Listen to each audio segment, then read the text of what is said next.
Hello दोस्तों, आपका स्वागत है मेरे चैनल इनर पीस में। दोस्तों, अपनी इस सीरीज़ में उत्तराखंड के इतिहास यूके-एस6 में मैं आज आपको गोरखा शासन के बारे में बताऊंगा। तो दोस्तों, बातें करते हैं गोरखा शासन की। उससे पहले जानते हैं ऐतिहासिक काल की बात करें तो मैंने उसे 3 भागों में बांटा था: प्राचीन काल, मध्यकाल, मध्यकाल और आधुनिक काल। प्राचीन काल के सारे वंशों को मैं अपने पिछले वीडियोज़ में क्लियर कर चुका हूँ। मध्यकाल को भी मैं कंप्लीट कर चुका हूँ। और बात करते हैं आधुनिक काल की, तो इसमें आज मैं बात करने जा रहा हूँ गोरखा शासन की। चलिए दोस्तों, बात करते हैं गोरखा शासन की। गोरखाओं के जैसे बारे में जैसे कि पता है, ये लोग नेपाल के थे और बड़े ही लड़ाके थे। इन्हें लड़ाकू जाति भी कहा जा सकता है और बहुत वीर और शूरवीर योद्धा हुआ करते थे। और साथ में एक बात भी इनके साथ है कि जो नकारात्मक है कि ये लोग बहुत ही क्रियोल थे, क्रियलिटी बहुत ज़्यादा थी। अब होता क्या है दोस्तों, मैंने अपने पुराने वीडियो में बताया था कि जो कुमाऊँ में चंद शासक थे, धीरे धीरे क्या हो रहा होता है कि उनकी जो उनका पतन होना शुरू होता है और 1790 के आसपास वो इतने कमज़ोर हो जाते हैं कि उनकी कमियों का फ़ायदा उठाते हुए जो अपने गोरखा होते हैं, जो कि नेपाल में हैं, वे अटैक कर देते हैं चंद राजाओं पे। कहाँ अटैक करेंगे? उनकी राजधानी कहाँ है? अल्मोड़ा है। तो वो 1790 ईस्वी में उनकी राजधानी अल्मोड़ा में अटैक कर देते हैं। वैसे इसे एक युद्ध कहा जाता है, बट ये युद्ध नहीं था। हवाला बाग, अल्मोड़ा में हवाला बाग के पास राजा महेंद्र चंद से एक छोटे से युद्ध कह लो या ऐसे ही वो अपनी हार मान लेते हैं और कुमाऊँ जो होता है चंदू के हाथ से चला जाता है। और अब वहाँ पर शुरू हो जाता है किसका वंश? गोरखा शासन। मैंने पहले भी बताया था कि हर राजा की अपनी एक एम्बिशन होती थी कि वो अपने राज्य सीमा को तो सुरक्षित रखे, साथ में अपनी सीमाओं का एक्सपेंशन भी करे। तो सेम काम गोरखा कर रहे थे। गोरखाओं ने क्या किया? कुमाऊँ क्षेत्र को पर अपना अधिकार कर लिया और वही काम चंद शासक नहीं कर पाए और अपनी सीमाओं को नहीं बचा पाए। अब आगे बढ़ते हैं। जब एक बार वो कुमाऊँ तक अपनी सीमाओं का एक्सपेंशन कर लेंगे गोरखा, तो वो क्या चाहेंगे? ये कुमाऊँ का एरिया उन्होंने एक्सपेंशन कर लिया है, तो अब ये कुमाऊँ का एरिया उन्होंने एक्सपेंशन कर लिया है, तो गोरखा चाहेंगे कि अब वो गढ़वाल के रीजन में भी एक्सपेंशन करें और अपना राज्य बढ़ाएं। सेम ये काम किया 1791 में, ठीक एक साल बाद 1790 में उन्होंने कुमाऊँ एरिया पर अपना अधिकार कर लिया और 91 पे उन्होंने सीधे यहाँ से गढ़वाल पे अटैक कर दिया। अटैक तो किया गढ़वाल पे, लेकिन वे गढ़वाल पे पराजित हो गए। वे गढ़वाल में जीते नहीं। और अब जब भी आप हारेंगे तो आपको क्या करना पड़ेगा? संधि करनी पड़ेगी। उसमें प्रद्युम्न शाह थे गढ़वाल के शासक, तो हारे पक्ष को अब आपने अटैक करने गए और आप हार गए तो आपको कुछ ना कुछ तो देना पड़ेगा। तो उन्होंने संधि की। संधि की 2 शर्तें की। बोला, भाई आप अटैक करने आए थे मेरे पास, आप हार गए हो। संधि की पहली शर्त, 25,000 रुपया वार्षिक कर दोगे हर साल, और गढ़वाल पर कभी आक्रमण न करने का वचन दोगे तभी छोड़ेंगे। जान पे बनाई थी तो उन्होंने वचन दे दिया, संधि कर ली। लेकिन क्योंकि एक्सपेंशन उनके मन में था, उन्हें अपना राज्य बढ़ाना था, तो उन्होंने क्या किया? गोरखाओं ने उलट 1803 में, सोचिए 1791 से 1803, इनको लगभग 12 साल लग गए दोबारा से अपने को संगठित करने में। गोरखाओं ने अपने आप को संगठित किया और अमर सिंह थापा और हस्तिदल चौतरिया के, ये दोनों कमांडर हैं, इनके नाम याद कीजिएगा, अमर सिंह थापा और हस्तिदल चौतरिया, गढ़वाल पे अपनी शर्त को, संधि को छोड़ के तोड़ के दोबारा अटैक कर दिया। अब यहाँ पर चाहिए था, जो गढ़वाल के शासक थे पवार राजवंश के राजा, उनका नाम है प्रद्युम्न शाह, कि वो अपनी प्रशासन, अपनी युद्ध कौशल क्षमता को बढ़ाते, अपनी एरिया को, अपना जो एरिया था इसकी, अपनी सीमाओं की को मजबूत करते। लेकिन शायद वो इतना काम नहीं कर पाए और या वो अपनी संधि पर भरोसा करते रहे। जैसे अटैक हुआ वो तैयार ही नहीं थे, तो प्रद्युम्न शाह श्रीनगर छोड़ के भाग गए। ये उनकी इनेबिलिटी को बताता है कि वो इतने सक्षम नहीं थे। अब क्या हुआ कि 1803 में वो भाग तो गए हैं, लेकिन एक राजा हैं तो उन्होंने अपने आप को 1804 में दोबारा संगठित किया। मैंने बुक में पढ़ा है कि इन्होंने अपनी जितना भी सोना था सारा बेचा और स्थानीय लोगों ने भी इनकी काफ़ी मदद की। और 1804 में देहरादून के पास खुरबुड़ा के मैदान में, इधर देहरादून के पास खुरबुड़ा के मैदान में एक निर्णायक युद्ध लड़ा इन्होंने, लेकिन प्रद्युम्न शाह वीरगति को प्राप्त हो गए और गढ़वाल पर गोरखाओं का अधिकार हो गया। दोस्तों, ये सेम स्टोरी मैंने इससे पहले आपको पवार वंश में भी बताई थी, लेकिन तब मैं उसे पवार के रेफरेंस में बता रहा था। अब मैं इसे गोरखाओं के रेफरेंस में बता रहा हूँ। फ़र्क नज़र कीजिएगा, आपको क्वेश्चन लिखने में आसानी होगी। अब सोचिए कि जो गोरखा शासक है, जो कि नेपाल का शासक है और अपने साउदर्न पार्ट में, दक्षिणी भाग में वो आ रहा है, नेपाल से दक्षिणी भाग में आके उसने पहले कुमाऊँ पे, अब गढ़वाल पे उसने अपना पूरा जो है अधिकार कर लिया। तो अब एक सबसे इंपॉर्टेंट बात जो इनके लिए है कि इनको अपनी सीमाओं की सुरक्षा करनी है। एक्सपेंशन से भी ज़रूरी है, इनको बचा के रखना है। क्यों? इसमें हिंदुस्तान में अगर देखा जाए तो एक बहुत बड़ी शक्ति अंग्रेज जो है वो भी एक्सपेंशन कर रहे हैं। अब देखते हैं कि गोरखा इस पर कितना आगे क्या कर पाए। आगे बढ़ते हैं, चलिए दोस्तों। अब हुआ क्या, अच्छा यहाँ हमने बात खत्म की, प्रद्युम्न शाह मारे गए। प्रद्युम्न शाह जब मारे जाएंगे, अब पवार राजवंश भी चुपचाप तो बैठेगा नहीं, जो भी वहाँ के शासक होंगे। तो प्रद्युम्न शाह के जो बेटे थे वो थे सुदर्शन शाह। सुदर्शन शाह ने 1804 से पूरे 11 साल लगाए अपने आप को संगठित करने में, और अंग्रेज़ों की मदद से, स्पेशली जो गवर्नर जनरल थे भारत के लॉर्ड हेस्टिंग्स, उनसे मदद ली, और 1815 में उन्होंने दोबारा अटैक किया गोरखाओं पे और गढ़वाल को दोबारा जीत लिया। बात तो ख़त्म हो गई। अब देखें तो फिर से ये 10.5 साल का शासन के बाद गढ़वाल जो है गोरखाओं से चला गया, और अब गढ़वाल आ गया किसके पास, पवार राजवंश के पास नहीं। इसमें भी एक पेंच है, अंग्रेज कभी किसी का काम मुफ्त में नहीं करते थे। तो अंग्रेजों ने युद्ध के बाद सीधे सुदर्शन शाह से कहा कि लाइए 7 लाख रुपये आपने का युद्ध व्यय। अब सुदर्शन शाह के पास उतने पैसे नहीं थे, तो सिंपल बात है, अंग्रेजों ने कहा ठीक है भाई, युद्ध व्यय के रूप में गढ़वाल के पूर्वी भाग का आधा भाग उन्होंने ले लिया। अब जैसे गढ़वाल के पूर्वी भाग का आधा भाग उन्होंने शिफ्ट अपने पास ले लिया, तो इससे क्या नुकसान हुआ कि जो हमारे सुदर्शन शाह हैं उन्होंने अपनी राजधानी टेहरी शिफ्ट कर दी। और अब जो है यहाँ पर 3 प्लेयर आ जाते हैं।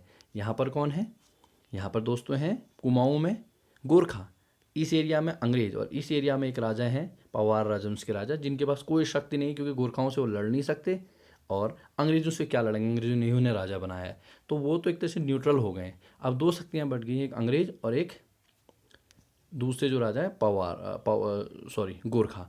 अंग्रेज चाहेंगे कि वो अपनी सीमा का एक्सपेंशन करें, क्योंकि जो ये राजा हैं ये तो उनके अपने कंट्रोल में है, तो पूरा गढ़वाल तो उन्होंने ले ही लिया एक तरीके से। लेकिन अभी भी उनके पास जो एरिया बचा हुआ है वो है कौन सा, ये एरिया। तो अंग्रेजों ने वही किया है।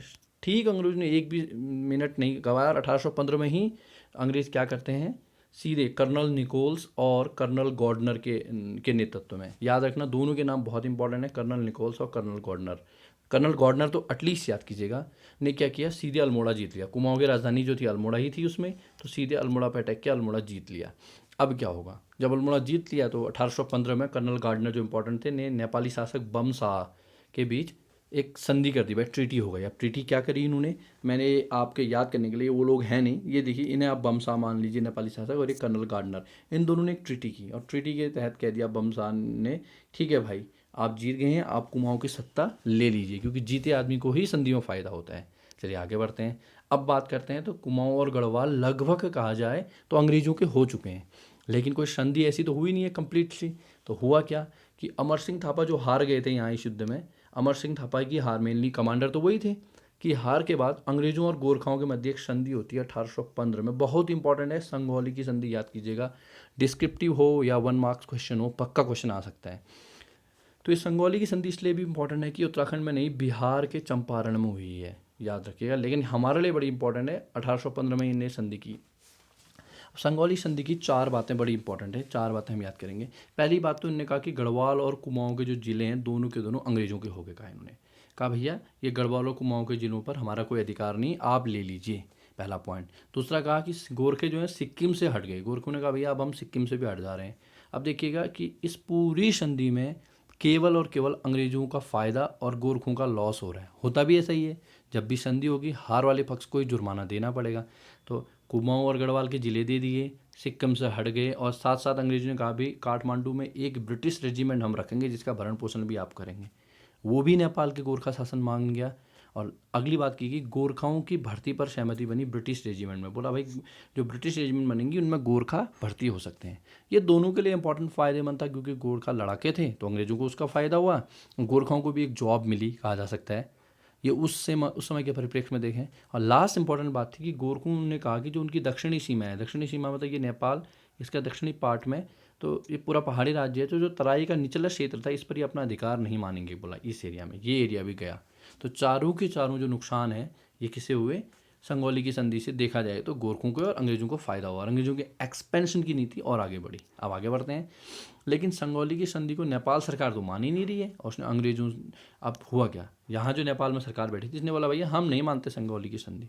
तो अब अंग्रेज़ क्या करेंगे, अंग्रेज़ सिंपल बात, अंग्रेज़ों ने अटैक कर दिया सीधे नेपाल पे 1816 ईस्वी में।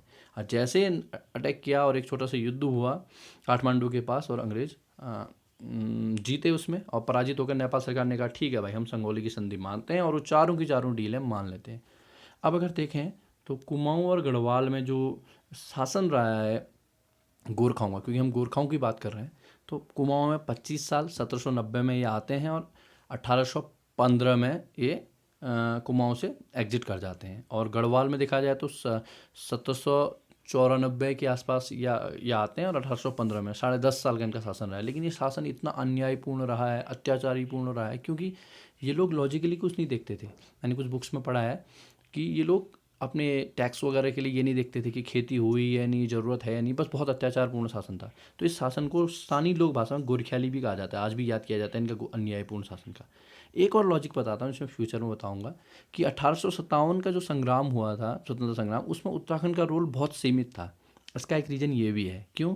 ठीक 1857 से 50 साल या 30-40 साल पहले देखा जाए तो यहाँ पर गोरखाओं का शासन था जो बड़ा अन्यायपूर्ण था। तो जब अंग्रेज़ यहाँ पे आए तो अंग्रेज़ तो सारे अगर अन्याय भी करते थे अत्याचार, तो वो भी लीगली करते थे, लोगों को उनका शासन थोड़ा अच्छा लगा। दूसरी बात थी, हमारी जो भौगोलिक स्थिति इतनी अच्छी भी नहीं थी कि अंग्रेज़ बहुत कंट्रोल नहीं कर पाए थे यहाँ पे, इसलिए भी इससे भी इस बात की पुष्टि होती है। अब आगे बढ़ते हैं, रिकैप ले लेते हैं जल्दी से कि हमने अभी तक क्या क्या पढ़ा दोस्तों। स्टार्ट करते हैं, वही चंद राजा कमज़ोर हुए और 1790 ईस्वी में कुमाऊं पर जो है गोरखाओं ने अटैक किया और अपना अधिकार कर लिया। कहाँ पर किया था मैंने तो कई बार बता दिया, याद कीजिएगा। अल्मोड़ा के पास हवाला बाग का युद्ध हुआ था, छोटा सा युद्ध था, राजा महेंद्रचंद हार गए थे और कुमाऊं पर अधिकार। जैसे ही कुमाऊं पर अधिकार हो गया, अब क्या चाहेंगे कि वहाँ के राजा गोरखा क्या चाहेंगे कि अपने एरिया को और बढ़ाएं, इसे मजबूत करते हुए और बढ़ाएं। तो उन्होंने गढ़वाल पे अटैक कर दिया 1 साल बाद। लेकिन अटैक तो किया, लेकिन गढ़वाल के राजा जो प्रद्युम्न शाह थे वो तैयार थे, तो वो उस युद्ध में इन गोरखाओं को हरा दिया। हारने के बाद बोला भाई संधि संधि कर दी। संधि में कहा कि भाई 2 शर्तें हैं, 25,000 रुपये प्रतिवर्ष दोगे आप, 25,000 रुपये प्रतिवर्ष, और गढ़वाल पर आक्रमण न करने का आप वचन दो। लेकिन भैया ये 1791 से 12 साल तो चुप रहे, सारा पैसा भी दिया, आक्रमण न करने वचन भी दिया, और 12 साल बाद संगठित होकर अमर सिंह थापा और हस्तिदल चौतरिया के नेतृत्व में गोरखों ने दोबारा आक्रमण कर दिया। किस पर? गढ़वाल पे। और जो प्रद्युम्न शाह थे वो अपने आप को इतना मजबूत नहीं कर पाए, अपनी सीमाओं को नहीं बचा पाए, तो उन्होंने सबसे पहले तो राजधानी श्रीनगर को छोड़ के भाग गए, उनकी इनएफिशिएंसी में बोलता हूँ उसको। उसके बाद 1 साल बाद 1800 अगर देखा जाए कि 4 में, तो उन्होंने अपने आप को संगठित किया, अपना सोना बेचा कहते हैं, और बहुत सारा काम किया। उनने खुड़बुड़ा के मैदान देहरादून में युद्ध लड़ा, प्रद्युम्न शाह वीरगति को प्राप्त हुए और गढ़वाल ऑफिशियली अब हो गया किसका? हमारे गोरखों का। अब कुमाऊं और गढ़वाल कंप्लीट उनका हो गया। अब उनको अपने एरिया को बचाना है, अपने एरिया को कंट्रोल करना है। एक्सपेंशन तो तब करेंगे जब एरिया बचा रहेगा। अब देखते हैं अंग्रेज़ क्या करते हैं। अंग्रेज़ों ने क्या किया, अब इससे पहले रोल आ जाते हैं प्रद्युम्न शाह। प्रद्युम्न शाह के बेटे जो हैं, प्रद्युम्न शाह मारे गए हैं तो बेटे को तो प्रतिशोध है। उन्होंने क्या किया, सुदर्शन शाह ने, उन्होंने अंग्रेज़ों से मदद ली। 11 साल लगे उनको ये पूरा मैनेज करने में, और 11 साल में लॉर्ड हेस्टिंग से मदद लेके दोबारा अटैक कर दिया उन्होंने। कहाँ पे? गढ़वाल पे, और गढ़वाल जीत लिया। अब फिर से ये 10.5 से 11 साल का जो रोल रहता है इस एरिया में जो है, फिर से गोरखे हट गए और अब आगे केवल कुमाऊं में रह जाते हैं। अगर आपको देखूँ तो केवल कुमाऊं रीजन में गोरखे रह गए, गढ़वाल का एरिया छोड़ दिया उन्होंने, अब छोड़ना पड़ा। अब लेकिन अंग्रेज़ भी इतने शराफत के नहीं है, भगवान के घर के तो आए नहीं अंग्रेज। तो अंग्रेज़ों ने क्या किया, बोला भैया लाओ युद्ध भी लाओ, युद्ध में खर्चा हुआ है 7 लाख रुपया। वो तो था नहीं सुदर्शन शाह के पास, तो बोला ठीक है, जो गढ़वाल का पूर्वी भाग है उसका आधा एरिया उन्होंने ले लिया अंग्रेज़ों ने। अब 3 प्लेयर हो गए हैं यहाँ पे, अंग्रेज हो गए हैं, मैंने पहले भी बताया। और कहते हैं पहले से राजा परमार वंश के राजा जो हैं अपने सुदर्शन शाह हैं, और तीसरे जो हैं गोरखे हैं, जो केवल कुमाऊं में रह गए हैं, अब गढ़वाल छूट चुका है। अब क्या है, प्रद्युम्न शाह के सुदर्शन शाह के हाथ में तो कुछ भी नहीं है, वो बैठे रहेंगे चुपचाप। और बात आती है अंग्रेज एक्सपेंशन करना चाहेंगे तो सुदर्शन शाह पे तो अटैक नहीं करेंगे, क्योंकि वो तो उनके पपेट हैं, उनके कंट्रोल में है। तो जो इंपॉर्टेंट चीज़ आती है वो ये है कि वो अटैक करेंगे सीधे गोरखों पर, और उन्होंने अटैक वही किया। ठीक उसी साल 1815 में कर्नल निकोल्स और कर्नल गॉर्डनर ने अल्मोड़ा में अटैक कर दिया और अल्मोड़ा जीत लिया। अब जीत लिया तो भैया फिर डील होगी, तो कर्नल गॉर्डनर और नेपाली शासक बम शाह के बीच डील हुई, बोला कुमाऊं की सत्ता आप रखिए। उसके बाद क्या हुआ, उसी साल नवंबर 1815 में संगौली की संधि होती है। किस किस के, क्योंकि जो हमारे अगर देखा जाए तो सबसे इम्पोर्टेंट बात थी, अमर सिंह थापा जो थे, जो लड़ने आए थे पहले, वो हार गए हैं। ये युद्ध हार ही तो हुई है। तो इस हार के बाद अंग्रेज बोलेंगे कि भाई अब आपकी हार हो गई है तो आप संधि कीजिए। तो संगौली की संधि होती है किस, अंग्रेजों के बीच में और गोरखों के बीच में। तो बोलते हैं ठीक है भाई, आपके बीच संधि हो गई। संधि के 4 पॉइंट है। फायदा किसे होगा? अंग्रेजों को। नुकसान किसे होगा? गोरखाओं को। क्यों? क्योंकि गोरखा युद्ध हारे हैं। युद्ध हारने वाले को हमेशा नुकसान होता है। 4 पॉइंट बोलेगे भैया। पहला पॉइंट था कि गढ़वाल और कुमाऊं के ज़िले जो हैं अंग्रेज़ों को दे दो, ले लो भैया। गोरखों से कहा कि आप सिक्किम से हट जाइए, गढ़वाल कुमाऊं के ज़िले पहले जा चुके हैं, आप सिक्किम से हट जाइए और काठमांडू में एक ब्रिटिश रेजिमेंट रखिए अपने खर्चे पे। ओके। अब बोला कि एक पॉइंट बोलते हैं क्या कि हमारे जो ब्रिटिश रेजिमेंट है उसमें गोरखे भर्ती हो सकते हैं। कहा इसमें अंग्रेजों का भी फायदा है क्योंकि गोरखे लड़ाके हैं। अगला पॉइंट आता है, बोला कि गोरखे अपनी दक्षिणी सीमा, ये दक्षिणी सीमा का जो निचला भाग है, निचला भाग तराई का मैदान जो यहाँ पर है पहाड़ के, उस पर भैया अब अपना वो अधिकार नहीं जमाएंगे। तो देखा जाए तो सारा का सारा नुकसान जो है गोरखों का है और सारा फायदा अंग्रेजों का है, क्योंकि एक्सपेंशन में वो सफल हुए हैं, अपनी सीमा को बचाते हुए दूसरे की सीमा पर भी अटैक किया। ये कंप्लीट हो गया। अब बात करते हैं लास्ट बात की, वो है गोरख्याली। गोरख्याली क्या, गोरखाओं का जो अत्याचारपूर्ण और अन्यायी शासन था उसको गोरख्याली कहा जाता है। कुमाऊं में 25 साल का 1790 से स्टार्ट होता है, जब चंद राजाओं को हरा के स्टार्ट करते हैं, और 1815 में जाके जब कर्नल गार्डनर अटैक करते हैं और हार जाते हैं, ये मैं दिखा रहा था आपको, अल्मोड़ा जीते, तो तब तक का 25 साल का। और गढ़वाल में केवल 10.5 साल का, 1804 से 1815 के स्टार्ट तक। ये जो शासन रहा टोटल, ये बड़ा ही अत्याचारी था, तो इसको लोग आज भी गोरख्याली के नाम से याद करते हैं। This is all about the brave Gorkhas. Gorkhas brave थे और काफ़ी एक्सपेंशन भी किया, अच्छा काम भी किया। और अच्छा काम में वैसे शासन प्रशासन के बारे में अभी हम इसमें डील नहीं कर रहे हैं। तो ये गोरखाओं का शासन था। दोस्तों, आज के इस वीडियो में अगर देखा जाए तो हमने आधुनिक युग में गोरखा शासन को कंप्लीट कर लिया। अब अगर ऐतिहासिक काल में कहा जाए तो ओनली एक अंग्रेजी शासन बचा है, जिसे मैं अपने अगले वीडियो में क्लियर करने जा रहा हूँ। अपने पिछले वीडियो में दोस्तों मैंने कुछ क्वेश्चंस के बारे में भी कहा था कि आपको बताऊंगा, लेकिन टाइम ज़्यादा होने की वजह से मैं अब कत्यूरी, कुमाऊं और गढ़वाल, गोरखा और अंग्रेजी शासन, इन सारे के क्वेश्चंस को एक अलग से वीडियो में कवर करूँगा। तब तक के लिए थैंक यू। अगले वीडियो में मैं आपको बताऊंगा अंग्रेजी शासन यूके S7।